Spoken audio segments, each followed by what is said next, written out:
So very good morning class.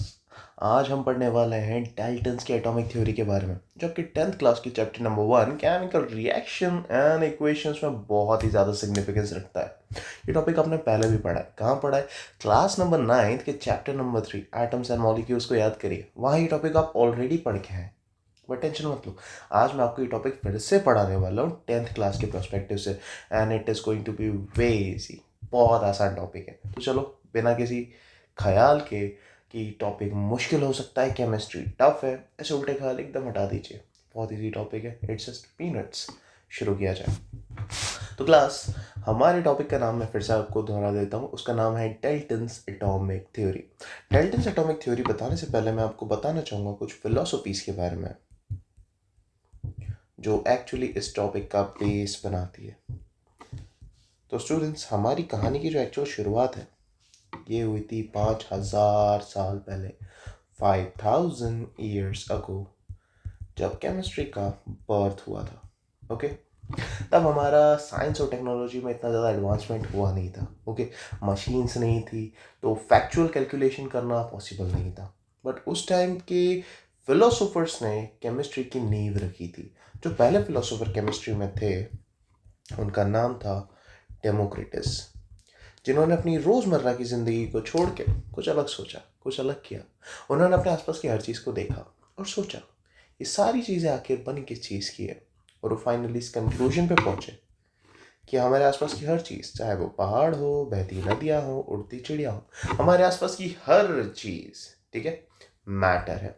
तो इसकी जो बेसिक डेफिनेशन आपकी बुक में लिखी हुई है, each and everything around us, okay, is matter. And किसी भी चीज़ के मैटर होने के लिए दो कंडीशन होना बहुत ज़रूरी है। कंप्यूटर में जैसे कोई भी फॉर्म आप फिल करते हो तो चेक बॉक्स आता है। तो जस्ट इमेजिन, यहाँ पे किसी भी चीज़ के मैटर होने के लिए दो चेक बॉक्सेस हैं। ओके, पहले तो उस चीज़ का मास होना चाहिए, दूसरा उस चीज़ का वॉल्यूम होना चाहिए। अगर किसी भी चीज़ के पास मास है और वॉल्यूम है तो वो मैटर कहलाएगी। एग्जाम्पल के तौर पर ये स्टाइलस को ही ले लीजिए। क्या स्टाइलस का मास है? हाँ, इसको अगर वेइंग मशीन पे रखूंगा तो 15 से 20 ग्राम इसका मास है। Okay, what about volume? Simply अगर मैं इसके शेप को देखूं तो it's a cylinder. Mathematical formula जो आपने क्लास नंबर 9 में ऑलरेडी पढ़ा है, उसको यूज़ करके एक सिलेंडर का वॉल्यूम निकालना क्या आसान है सर? It's just peanuts. बहुत ईजी, आसानी से निकाला जा सकता है। तो बिल्कुल, इसका मास भी और इसका वॉल्यूम भी है। तो क्या ये मैटर है? जी हाँ, ये बिल्कुल मैटर है। लेट्स से मुझे किसी पर बहुत ज़्यादा गुस्सा हो गया हो, तो गुस्से वाली फीलिंग, क्या गुस्से का वजन होता है कि मैं तुझसे 5 किलोग्राम गुस्सा हूँ? नहीं। गुस्से का वॉल्यूम होता है, मैं तुझसे 500 क्यूबिक सेंटीमीटर गुस्सा हूँ? नहीं, गुस्से का वॉल्यूम भी नहीं होता है। यहाँ पर अगर प्यार की बात करूँ तो कहाँ करण, मैं तुमसे 2 किलोग्राम मोहब्बत करता हूँ, ऐसा बोलते हैं क्या? नहीं। तो ये जो फीलिंग्स होती है, इनका कोई मास नहीं होता है, ना इधर इनका वॉल्यूम होता है। ये जो लाइट मेरे चेहरे पे भी आ रही है स्टूडियो में, क्या इस लाइट एनर्जी का कोई मास है? वेइंग मशीन पे लाइट का मास कैलकुलेट कर सकते हो क्या? जस्ट थिंक अबाउट इट, कर सकते हो क्या? आंसर है नहीं। ये जो लाइट मेरे ऊपर आ रही है, क्या इसका कोई वॉल्यूम है? आंसर है नहीं सर, इसका ना कोई वॉल्यूम है ना कोई मास है। तो लाइट एनर्जी क्या है sir? It is not matter. तो किसी भी चीज़ के मैटर होने के लिए ये दो चीज़ों का होना बहुत ज़्यादा इंपॉर्टेंट है, कि उस चीज़ का मास होना चाहिए और उस चीज़ का वॉल्यूम होना चाहिए। ये फिलोसफी दी थी डेमोक्रिटस ने। Okay, that each and everything around us is made from matter, and matter is made up of teeny tiny composed particles called as atom. Example के तौर पे, अगर मेरे पास एक छोटी सी ब्रिक है और इस ब्रिक को मैं ज़मीन पे छोड़ देता हूँ, क्या होगा? उड़ने लगेगी? पंछी बनूं उड़ती चलूं मस्त गगन में? नहीं, ये टूट जाएगी। ये ब्रिक टूट जाएगी छोटे छोटे फ्रेगमेंट्स में। ओके, इन फ्रेगमेंट्स को अगर मैं और हथौड़े से तोड़ता जाऊं, थॉर का हथौड़ा, तो क्या होगा?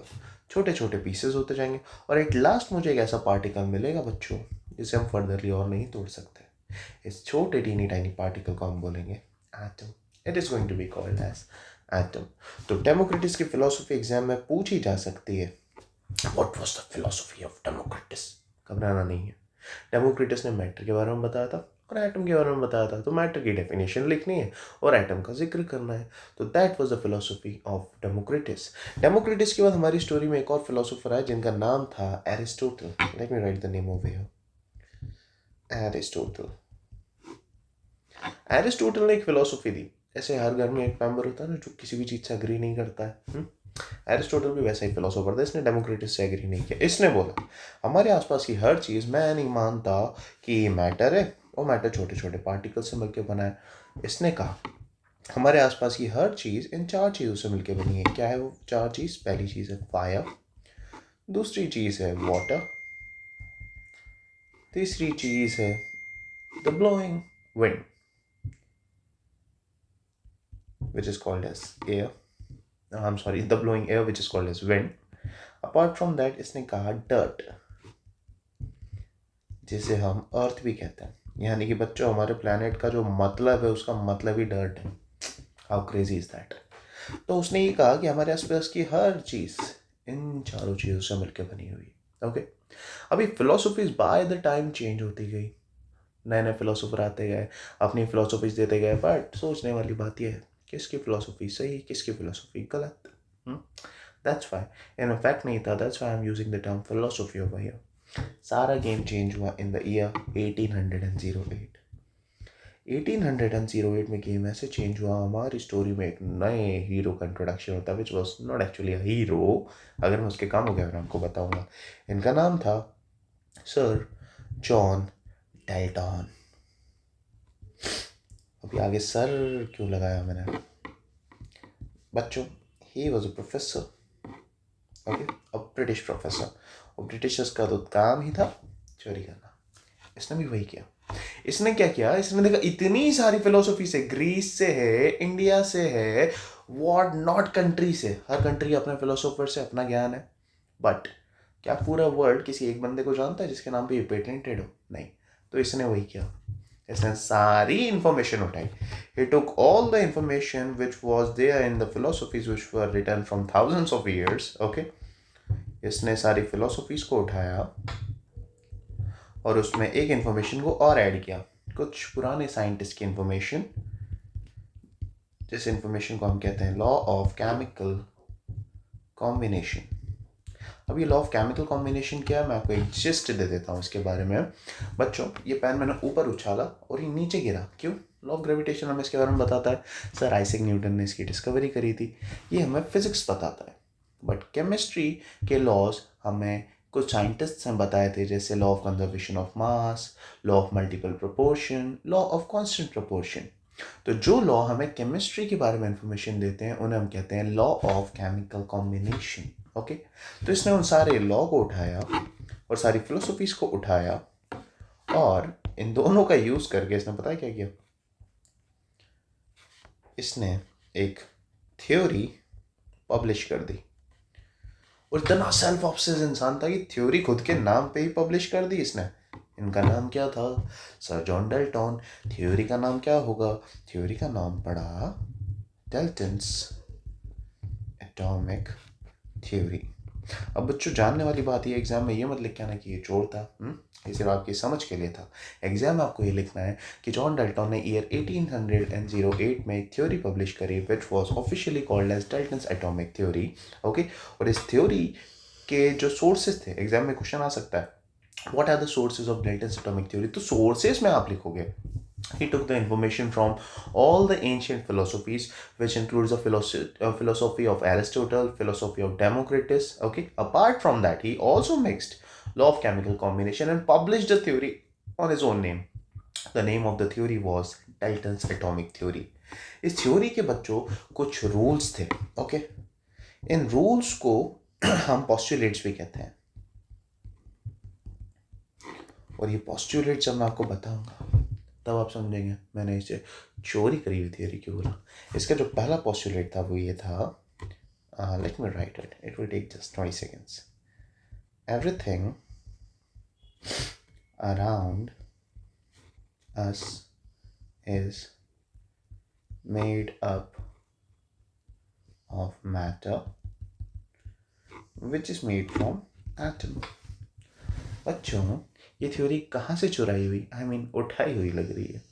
डेफिनेटली सर, ये है डेमोक्रिटस की theory. Now you got it. मैंने इसे चुराया हुआ क्यों कहा? डेमोक्रिटस की जो फिलोसफी थी उसी को उठा के इन्होंने अपनी थ्योरी में डाल दिया, and he called it as a postulate कि देखो कितना महान आदमी हूँ, मैंने ही सब कुछ किया है, अपन भगवान है। हाय भाई साला अपरिच भगवान है। इनका एटीट्यूड कुछ इसी तरीके का था। इसी तरीके के और भी पोस्टुलेट्स थे। अगला पोस्टुलेट हमें ये कहता है atoms can neither be created nor be destroyed in a chemical reaction. ये कहाँ से चोरी किया है? एक्चुअली बच्चों, law of conservation of mass class number 9th में अगर आपने पढ़ा है तो उसका पोस्टुलेट क्या था? मास can neither be created nor be destroyed in a chemical reaction. और यही है इनका दूसरा पोस्टुलेट। बट इसका मतलब क्या हुआ मैं समझाता हूँ आपको। हमारे आसपास की हर चीज़ किसकी बनी है बच्चों? सर, हमारे आसपास की हर चीज़, सबसे पहली चीज़ तो मैटर है। और मैटर छोटे छोटे टीनी टाइनी पार्टिकल्स का बना हुआ है और इस टीनी टाइनी पार्टिकल को हम कहते हैं एटम। तो इनकी थ्योरी का सेकंड पोस्टुलेट बच्चों हमें ये कहता है कि एटम को बनाया नहीं जा सकता। ओके, इस दुनिया में आप कुछ भी कर लो एटम को नहीं बना सकते, और कुछ भी कर लो एटम को तोड़ नहीं सकते। ये इनका पोस्टुलेट था। मैं ये नहीं कह रहा हूँ कि ये मेरा स्टेटमेंट है। ओके, ये इनका पोस्टुलेट था। लेटर ऑन ये गलत प्रूफ हुआ। एक्चुअली सारे ही पोस्टुलेट बाय द टाइम गलत प्रूफ हो गए। ये 1808 में दी गई थी एटॉमिक थ्योरी। तो सारे पोस्टुलेट टाइम बाय टाइम गलत साबित होते गए। पोस्टुलेट नंबर 3 जो है वो लॉ ऑफ डेफिनेट प्रोपोर्शन से लिया गया है। ओके, ऐसे ही इसके सारे जो पोस्टुलेट हैं वो हमारी सारी फिलोसफी से और लॉ ऑफ केमिकल कॉम्बिनेशन से उठाए गए। इसका थर्ड पोस्टुलेट ये कहता है कि एक केमिकल रिएक्शन में जो एटम्स हैं जो इन्वॉल्व हो रहे हैं, ठीक है, at the end of the chemical reaction हमें उतने ही एटम मिलेंगे। ये कहाँ से लिया गया? Same law of conservation of mass को ही थोड़ा सा तोड़ा मोड़ा गया और दे दिया गया। अगला जो पोस्टुलेट है वो हमें ये कहता है कि जब अलग अलग एलिमेंट्स, मान लो मेरे पास दो एलिमेंट है, एलिमेंट ए और एलिमेंट बी, तो इनके जो एटम है इनका मास और साइज और प्रॉपर्टीज एक दूसरे से आइडेंटिकल नहीं हो सकता, ये अलग अलग होगा। ओके, अगला जो पोस्टुलेट है वो हमें ये कहता है कि सेम एलिमेंट, ओके, मान लीजिए मेरे पास एक सेम एलिमेंट है, एलिमेंट ए। ओके, ये सेम एलिमेंट के जो एटम्स है, चाहे मैं यहाँ से लूँ या यहाँ से लूँ, ये दोनों एटम मास साइज में, ओके, मास साइज और प्रॉपर्टीज में सेम होंगे। ओके, लेटर ऑन इसका भी ड्रॉबैक आया था। ओके, आइसोटोप्स और आइसोबार्स जब मैं आपको पढ़ाऊंगा तो you are going to know that ये सारी थ्योरी टाइम बाय टाइम गलत कैसे साबित होती गई। सर ड्रॉबैक्स, हाँ बिल्कुल ड्रॉबैक्स। बच्चों, ये थ्योरी जो गलत होती गई, इसके पॉइंट्स गलत होते गए, उसे हम कहते हैं ड्रॉबैक्स, जिसे हम डीमेरिट्स भी कहते हैं और जिसे हम लिमिटेशन भी कहते हैं। ओके, उसके बारे में भी हम बिल्कुल पढ़ेंगे, टेंशन मत लीजिए। लिमिटेशंस की अगर मैं बात करूँ तो इसमें अपना एक क्वेश्चन बन जाता है। ओके, कि what are the limitations of Dalton's atomic theory. इन लिमिटेशंस को दो तरीके से और पूछा जा सकता है, डीमेरिट्स के नाम से और ड्रॉबैक के नाम से। Demerits, late me write it over here, और ड्रॉबैक्स। सर एक ही नाम सफिशिएंट नहीं था? आंसर है बच्चों बिल्कुल था, बट क्या कर सकते हैं, उन्होंने 3 नाम दिए। अब एग्जाम में मान लो क्वेश्चन आ गया, what are the drawbacks of Dalton's atomic theory. आप क्या करो? शिट यार, एनसीईआरटी में तो लिमिटेशन दिया था, मैं तो एनसीईआरटी का लिमिटेशन पढ़ के आया हूँ, छोड़ दोगे क्वेश्चन। इसीलिए तीनों नाम के बारे में इंफॉर्मेशन होना बहुत ज़रूरी है। ऐसे कुछ केसेस लास्ट ईयर हम लोगों के सामने आए थे कि शिट यार सर आपने तो ये टॉपिक पढ़ाया ही नहीं। ऐसा नहीं होता बच्चा। मैं इंग्लिश में डॉग कहूँ या हिंदी में कुत्ता, क्या वो म्याऊं म्याऊं करेगा? आंसर है नहीं, वो सेम ही रहने वाला है। तो पहला जो लिमिटेशन है वो पहले पोस्टुलेट से ही हम उठाते हैं। पहला पोस्टुलेट क्या था कि हमारे आसपास की हर चीज़ मैटर है और मैटर एटम से बना हुआ है, और एटम सेम एलिमेंट की अगर हम बात करें, they are identical in mass and size. तो बच्चों यहाँ पे जो पहले लिमिटेशन का नाम है उसका नाम है द इंट्रोडक्शन ऑफ आइसोटोप्स। मान लो बेटा मैं यहाँ पे एक सैंपल लेता हूँ एक एलिमेंट का, दैट इज कार्बन। ओके, हम सभी को पता है बेटा कि कार्बन के जो एटम होते हैं इनका मास होता है 12 यूनिट्स। ओके, अब यहाँ से मान लो बेटा मैं 2 सैंपल लेता हूँ एटम के, उनको नाम दे देता हूँ ए और बी। देखने की बात यह है कि पहले वाले का मास निकलता है 12 यूनिट्स और दूसरे का मास निकलता है 14 यूनिट्स। इसका पोस्टुलेट क्या था कि atoms of same element are identical in mass. क्या ये मास में आइडेंटिकल है? आंसर है नहीं। इन दोनों का मास एक दूसरे से अलग है। Such pair of atoms are called as isotopes. फिर से एक बार मैं अगर हाइड्रोजन का एग्जाम्पल लूँ तो हमें पता है हाइड्रोजन का जो एटम होता है बेटा, इसका जो मास होता है that is equal to 1 unit.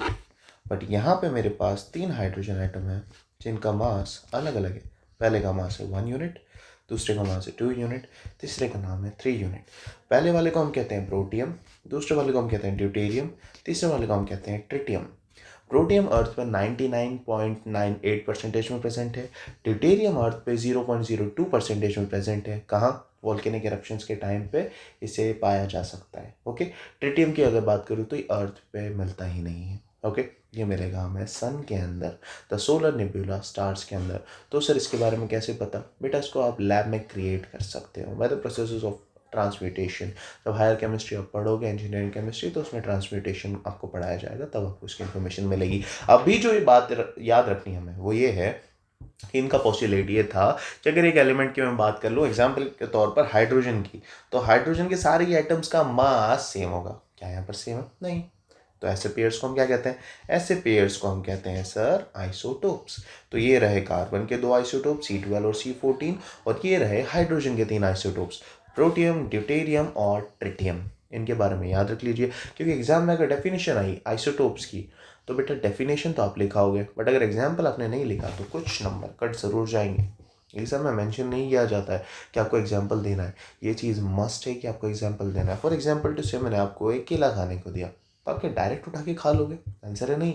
हम पहले उसका छिलका निकालेंगे, we are simply going to peel it off, उसके बाद हम फ्रूट को कंज्यूम करेंगे। ओके, क्यों? क्योंकि ये बेसिक सेंस है। वैसे आंसर राइटिंग में ये बेसिक सेंस है बच्चों कि जब भी आप आंसर लिखो, आपको कोई टर्म दिया गया है तो आप उसकी डेफिनेशन लिखो, उसका एग्जाम्पल मांगेंगे नहीं, बट आपको देना है। Am I clear? चलते हैं आगे। अगला जो ड्रॉबैक है वो है आइसोबार्स। याद करिए जॉन डेल्टन के एटॉमिक थ्योरी का एक और पोस्टुलेट, जिसमें उन्होंने ये कहा था कि हमारे पास 2 अलग अलग एलिमेंट है, लेट्स से एलिमेंट ए और एलिमेंट बी, तो इनके जो एटम है इनका मास सेम हो ही नहीं सकता, साइज सेम हो ही नहीं सकता। यहाँ पर इंट्रोडक्शन होता है आइसोबार्स। एग्जाम्पल देता हूँ मैं आपको।